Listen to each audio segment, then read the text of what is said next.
ज्यांच्या स्मृतिखातर ही व्याख्यानमाला या ठिकाणी संयोजित केली असे स्वातंत्र्य सैनिक कैलासवासी भाऊसाहेब साठे यांच्या प्रतिमेला अभिवादन करत असतानाच या 3 दिवसीय व्याख्यानमालेचा शुभारंभ दीप प्रज्वलनानं या ठिकाणी आजच्या या व्याख्यानमालेचे ज्ञानपुष्पाचे वक्ते डॉक्टर विश्वंभरजी चौधरी यांच्या शुभास्ते या ठिकाणी संपन्न होते आणि त्याचबरोबर सर्व मान्यवर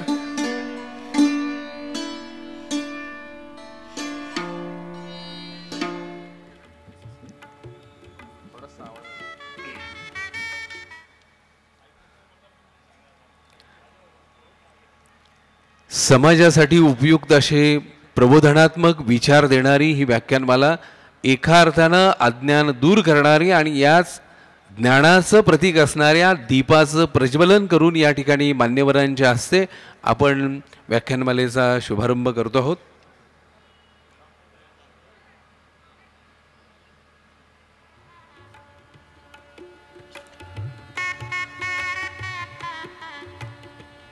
या कार्यक्रमाचे मुख्य संयोजक सन्माननीय सचिनजी साठे, त्याचबरोबर इतर सर्व मान्यवर आणि या सर्व मान्यवरांच्या उपस्थितीमध्ये सन्माननीय पाहुण्यांच्या शुभ हस्ते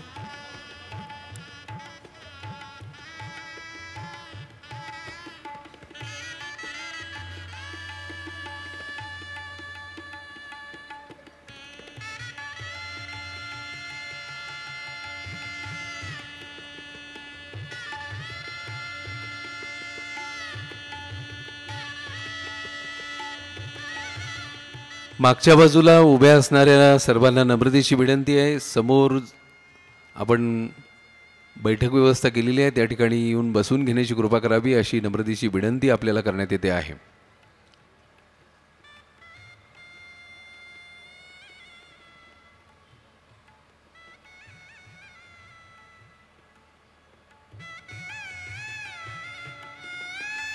प्रतिमा पूजन आणि दीप प्रज्वलनानंतर सर्व सन्माननीय मान्यवरांना या विचारपीठावर येण्याची विनंती करण्यात येते।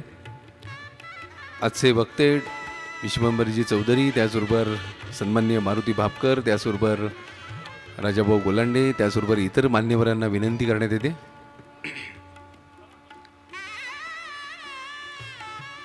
पुन्हा एकदा सन्माननीय विश्वंभर चौधरी आणि सर्व मान्यवरांचं टाळ्यांच्या कडकडाटात आपण मनापासूनचं स्वागत करूयात।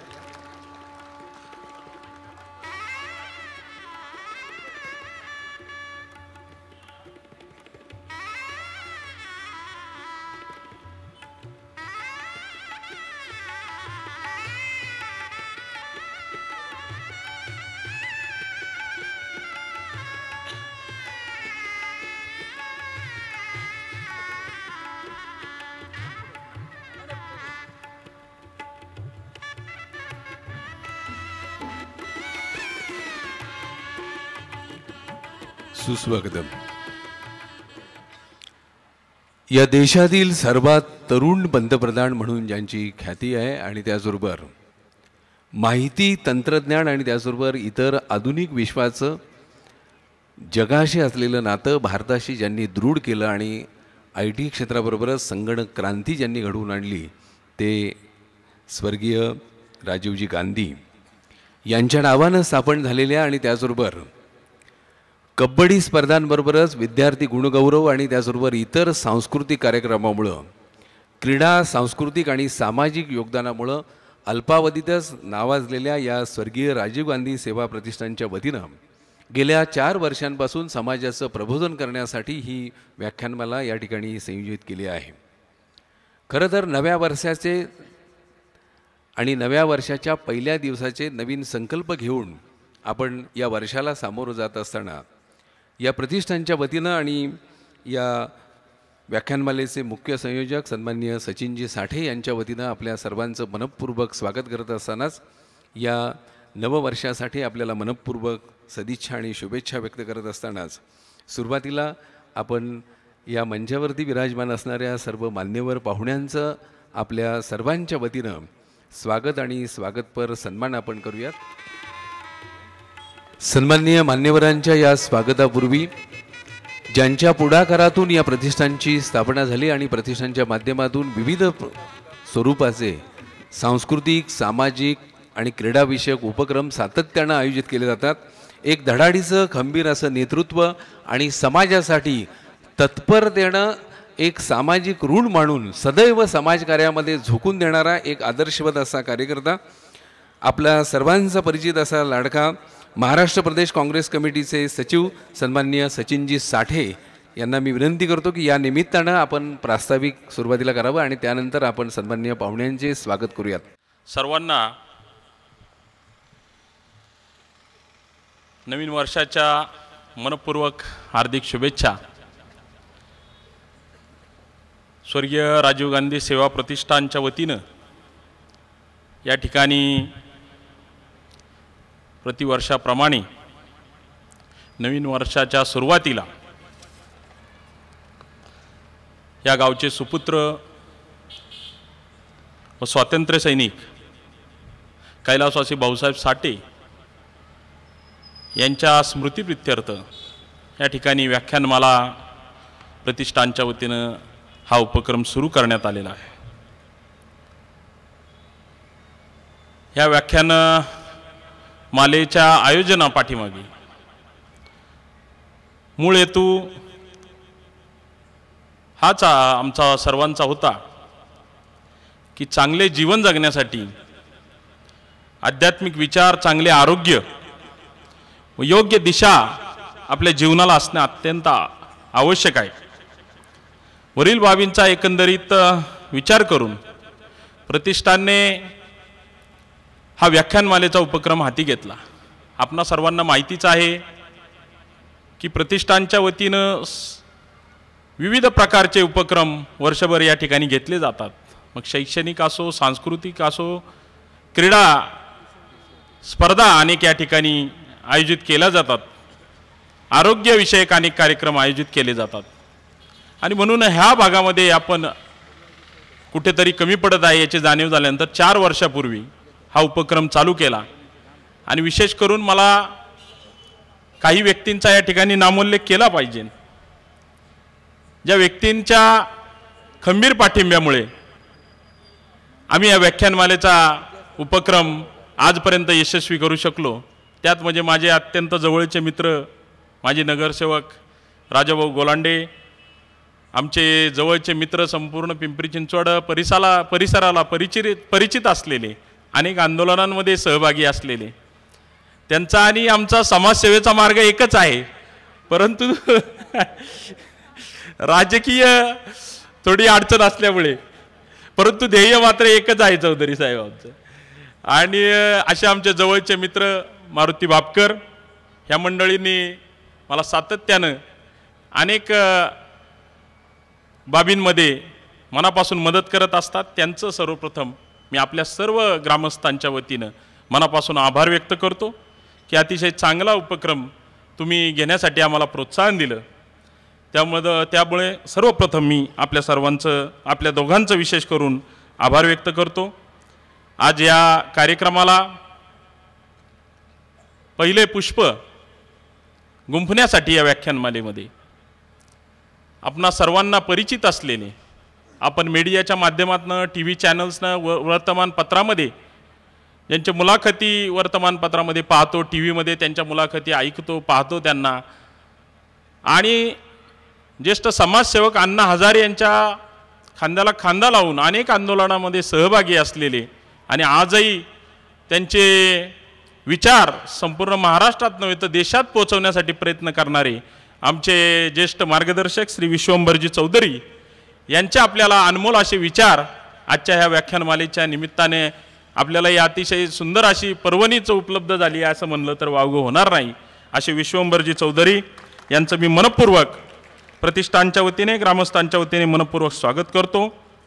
राजाभाऊजी गोलांडे, मारुतीजी भापकर, राष्ट्रीय पंच, आणि मी कबड्डी खेळत असताना मला सातत्यानं मार्गदर्शन करणारे आमचे आदरणीय बाळासाहेबजी कुंजीर, प्राध्यापक नामदेवराव जाधव, हे सुद्धा आवर्जून या कार्यक्रमाला उपस्थित आहेत. आणि आपल्या व्याख्यानमालेचा त्यांना हा उपक्रम आवडतो, त्यांनी मला आवर्जून सांगितलं, गेल्या वेळी उपस्थित होते या ठिकाणी, खास आपल्या प्रेमासाठी या ठिकाणी उपस्थित राहिलेत. त्यांचंही एकदा मनपूर्वक आपण सर्वांनी टाळ्यांच्या गजरात या ठिकाणी स्वागत करावं. PCMTचे माजी चेअरमन आमचे मित्र सुरेश शेठ चोंदे,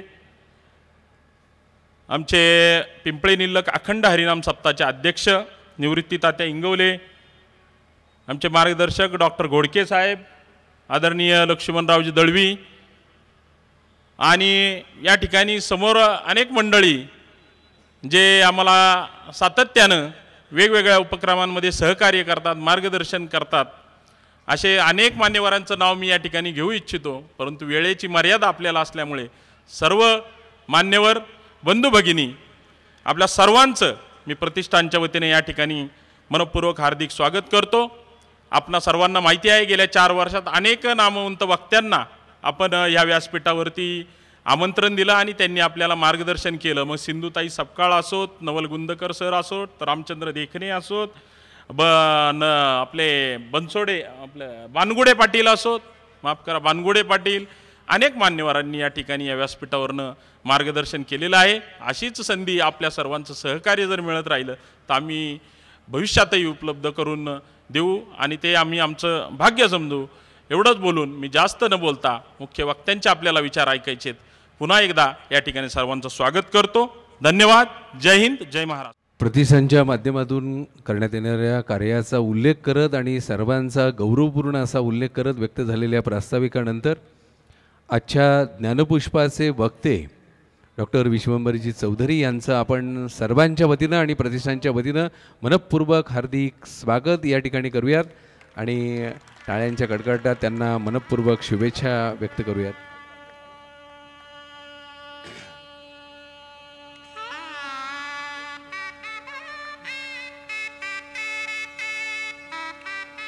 स्मृतिचिन्ह, शाल, श्रीफळ, पुष्प, गुच्छ अशा स्वरूपातला हा सन्मान त्यांचा. यानंतर मगाशी उल्लेख केल्याप्रमाणे पिंपरी चिंचवड शहरातल्या किंवा या परिसरातल्या सर्व सामाजिक प्रश्नांसाठी जनआंदोलनामध्ये सातत्यानं ज्यांचा पुढाकार असतो असे माजी नगरसेवक आणि सामाजिक कार्यकर्ते मारुती भापकर यांचा या ठिकाणी सन्मान करावा अशी विनंती. सचिनजी साठे यांनाच विनंती आहे.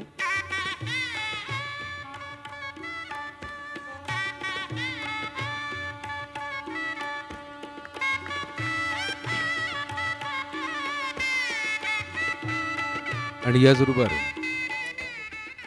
या पिंपरी चिंचवड शहरामध्ये प्रबोधनाची ही पताका अशीच फडकत राहावी म्हणून सातत्यानं पिंपरी चिंचवड व्याख्यानमाला समन्वय समितीचे समन्वय करणारे आणि माजी नगरसेवक असलेले राजाभाऊ गोलांडे यांचाही या ठिकाणी स्वागतपर सन्मान.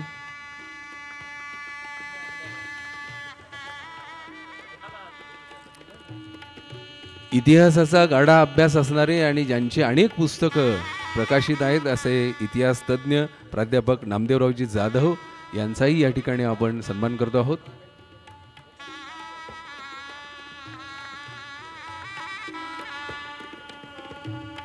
शिक्षण संस्था आणि अनेक संस्थांच्या माध्यमातून या परिसरामध्ये सामाजिक काम करणारे PCMTचे माजी सभापती असणारे सुरेशजी चोंधे यांचंही या ठिकाणी मनपूर्वक स्वागत.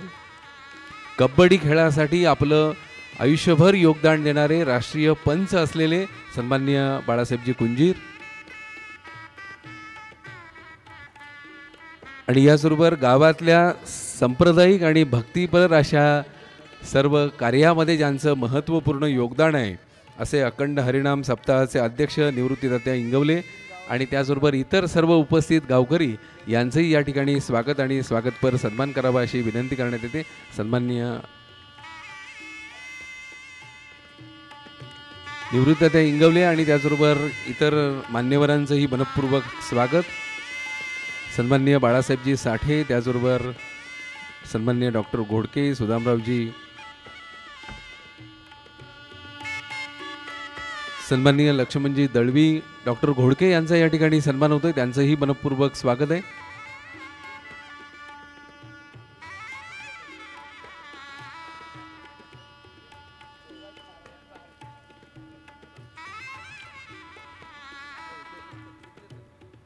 छत्रपती शिवरायांच्या कार्यकर्तृत्वाचे पैलू इतके आहेत की त्या एका पैलूवरती अनेक एकेका इतिहास तज्ञांनी संशोधन केलेलं आहे. शिवरायांच्या अर्थनीतीवरती जाधव सरांनी संशोधन करून त्यावरचं एक छान पुस्तक प्रकाशित केलेलं आहे. ते आज नववर्षाच्या शुभारंभाच्या निमित्तानं डॉक्टर विश्वंभरजी चौधरी यांना या ठिकाणी मारुती भापकर यांच्या हस्ते प्रदान करण्यात येते. आपण टाळ्यांच्या गडगडाट या ठिकाणी त्याचं समर्पण करूयात.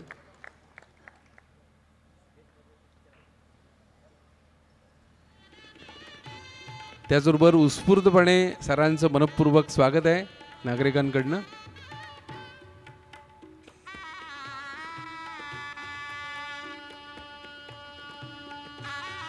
धन्यवाद.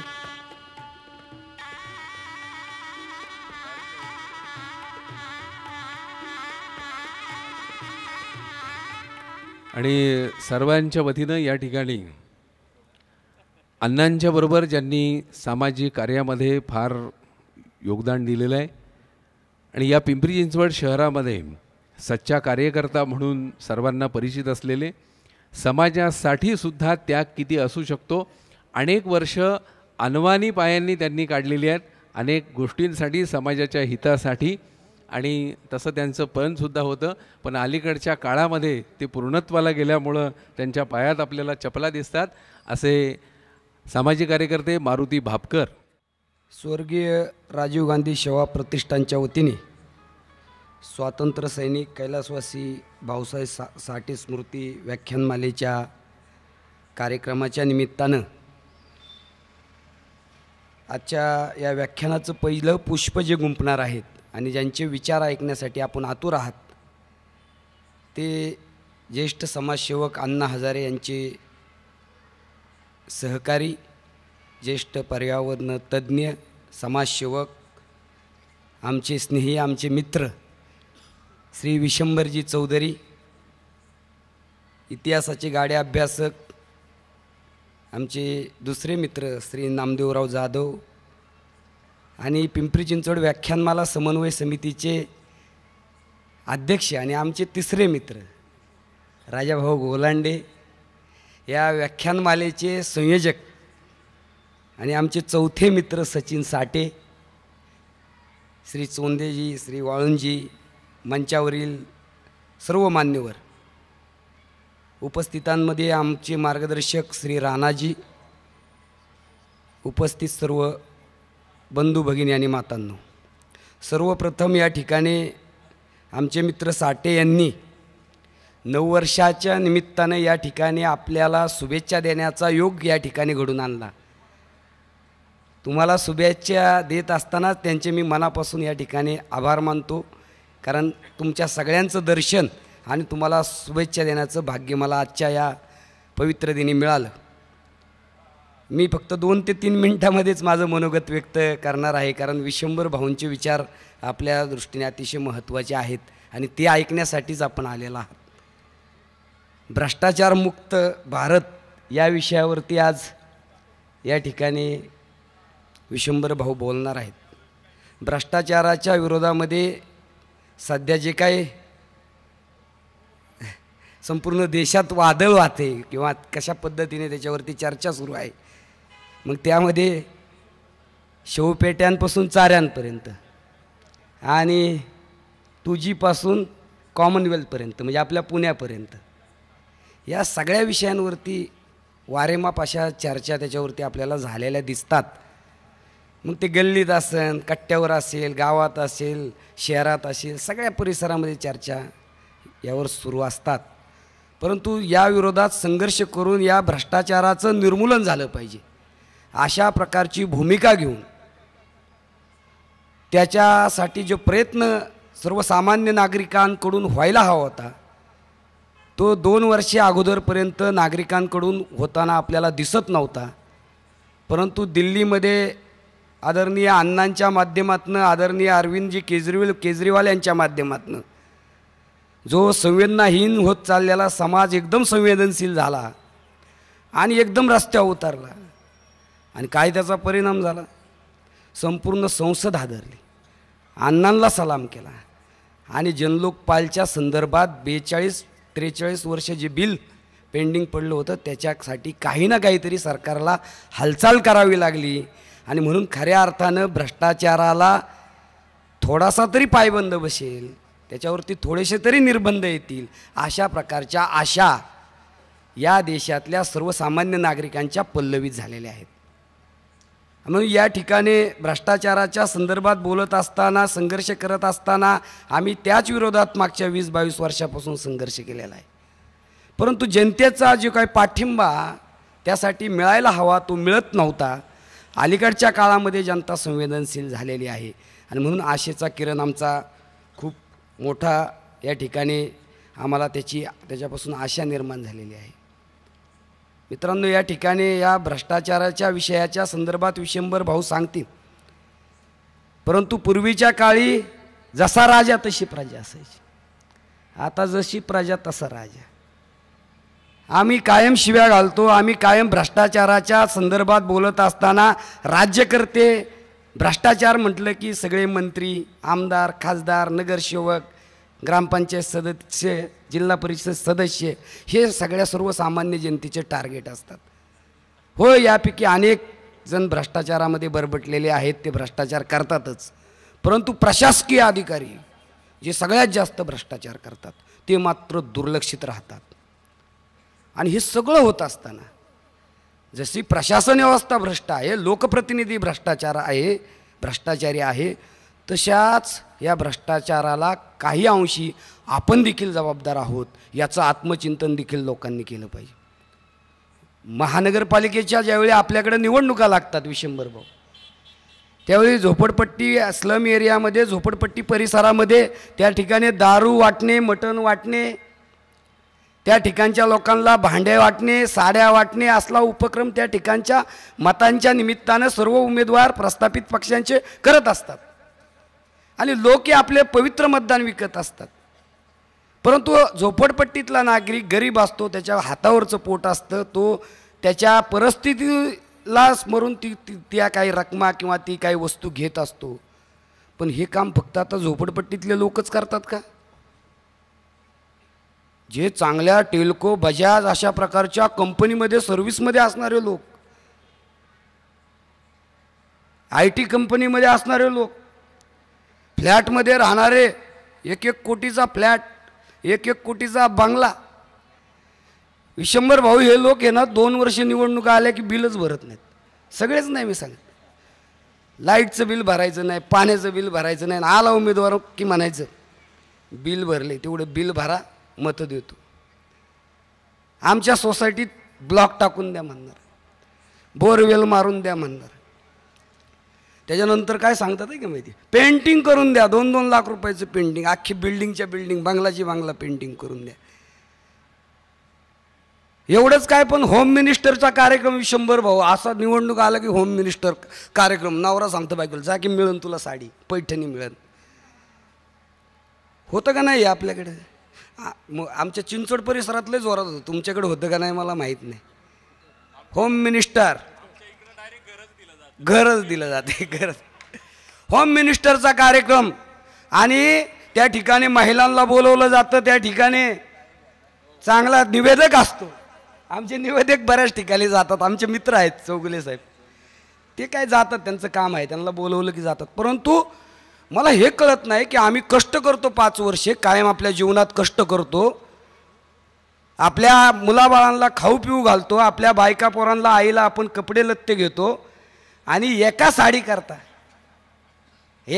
करता आपल्या आईला बायकोला त्या ठिकाणी साडी घेण्याकरता त्या होम मिनिस्टरच्या कार्यक्रमात पाठवतो आणि मताचं प्रलोभन स्वीकारतो. याच्यापेक्षा दुर्दैव दुसरं नाही. दुसरा एक कार्यक्रम 100 ठरलेला असतो. निवडणूक जवळ आली की राजाभाऊ, देवाची यात्रा, तिरुपतीची यात्रा, पंढरपूरची यात्रा, वैष्णोदेवीची यात्रा, ह्या सगळ्या यात्रा. आणि मग तो उमेदवार 100 भाऊ, माझ्या वार्डामध्ये 9 कोटी रुपये खर्च झाला मला पाडण्याकरता. 9 कोटी रुपये. तुम्हाला काय सांगायचे, नाव मी घेत नाही कोण उमेदवार वगैरे. 9 कोटी रुपये खर्च की याला पाडा कुठले, ह्याला सभागृहात येऊन द्यायचा नाही. त्याने नाही, ते वैशालीताईंनी केला, आणि त्याचे गुंड आणि याचा पैसा. आणि दादानी सांगितलं हा माणूस काही करा पण हा आला नाही पाहिजे. तर माझं म्हणणं, मी जरा थोडं जास्त बोललो याचं कारण म्हणजे ज्यावेळी मतदार बाबासाहेबांच्या भारतीय राज्यघटनेने या देशामधल्या सर्वसामान्य नागरिकांना